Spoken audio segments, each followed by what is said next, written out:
Maybe I have a weird sense of humor, but sometimes grammar errors make me laugh. And sentences with dangling modifiers are usually so absurd that they crack me up. Let me explain. Before I get into some of those silly examples, let's review some terms and concepts that'll help you better understand what a dangling modifier is. First of all, a modifier describes, clarifies, or gives more detail about a concept. And a dangling modifier is a word or phrase that modifies a word that's not clearly stated in the sentence. One way that you can identify a dangling modifier is to check if the verb is referring to the correct subject. And the subject is usually written at or near the beginning of the independent clause. You want to make sure that those match up. If they don't, you need to fix it. And in order to fix a dangling modifier, make sure the subject and the verb match. Also try to write an active voice by starting with the person doing the action followed by the verb indicating that action. Let me help you understand this by showing you an example of a situation with a dangling modifier that is simple though frequently made. Looking here at this incorrect version, forgetting his name, it was difficult for Sarah to introduce him. The way that this sentence is written, it is the subject and forgetting is the verb, which implies that it forgot his name. It? What is it? Is it the clown? Before you panic, take a closer reading that shows Sarah was the person who forgot his name, but the dangling modifier just confused us. So before we freak out and think a clown is involved, let's try to fix this sentence by getting rid of the dangling modifier. There are several ways that we can fix this sentence. Here I'm just showing you some of them, but even modifications of these can be made and they would still be much better than the incorrect version. In the first example, forgetting his name, Sarah found it difficult to introduce him. The fact that the second part of the sentence is the independent clause shows that Sarah is the subject who forgot his name. That first example is still a little passive. Let's try one that's more active. Because Sarah forgot his name, it was difficult to introduce him.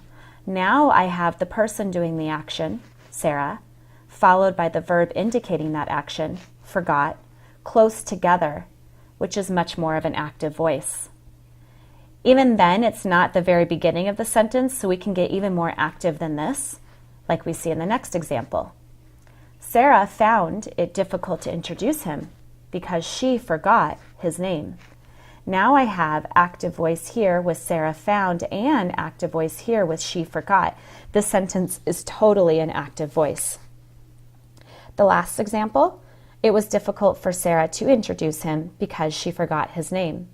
We also have active voice in this situation, though maybe not as active as the sentence before, but it's not that it's incorrect. Really, any of these are okay. It's really about your writing preference. What you don't want is a dangling modifier, however, because that's just confusing to the reader. Let's go over a few more examples. Chris found the book he wanted walking through the bookstore. When I read this sentence, I literally visualize books just strolling through a bookstore and Chris walking up and saying, "Oh, hey, glad I found you." Books don't walk through the bookstore. We need to modify this sentence so it doesn't have a dangling modifier and make sure that the subject matches with the verb. The subject is Chris. Chris was walking through the bookstore. So a simple rearrangement of the sentence with the dependent clause, comma, independent clause makes it clear that Chris is the subject. Walking through the bookstore, Chris found the book he wanted. Oh, much better. Let's take another look at another example. Michelle walked her dog talking on a cell phone. Oh, I mean, the day is probably near where dogs can talk on cell phones, but we're not quite there yet, so this clearly needs to be reformatted. Talking on her cell phone, Michelle walked her dog. So just like the example up above, I have the dependent clause, comma, independent clause as one way to repair that dangling modifier. In the next example, we've lost the subject completely, and we need to edit it so that the subject is more clear. Having finished the assignment, the TV was turned on. Well, first of all, TVs don't get assignments, and it shouldn't be able to turn itself on. So this is really just a hot mess. We need to make sure that we understand who the subject is, who is the person doing the action, and then what is the action. Having finished the assignment, Mike turned on the TV. Oh, Mike finished the assignment and Mike turned on the TV. That is much more clear by rearranging this as independent-dependent. Just one option for how to fix that. Let's take a look at a few more. After reading the great new book, the movie based on it is sure to be exciting. So it sounds here like the movie was reading the great new book, which is scary in many ways. And do you see how, again, we lost the subject in this sentence? So let's revise it. After reading the great new book, Carly thought the movie based on it was sure to be exciting. Carly read the book. Makes much more sense now. Hoping to excuse my lateness, the note was written and given to my teacher.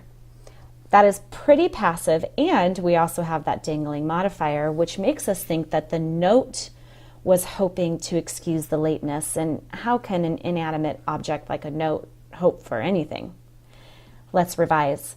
Hoping to excuse my lateness, I wrote a note and gave it to my teacher. Oh, the subject is I.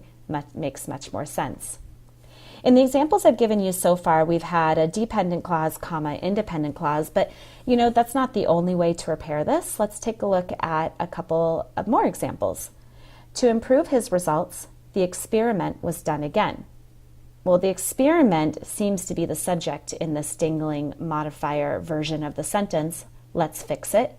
He improved his results by doing the experiment again. So we put our subject in, and we wrote this in active voice to make it much more clear. One last example of these types. Relieved of your responsibilities at your job, your home should be a place to relax. Your home is relieved. It's kind of like that situation with the note. Like, how could it be experiencing any kind of emotion? It's an inanimate object. And now we're getting into that silly realm. Revising the sentence, relieved of your responsibilities at your job, you should be able to relax at home. That makes much more sense. Now, dangling modifiers can also occasionally involve a subject and its adjective.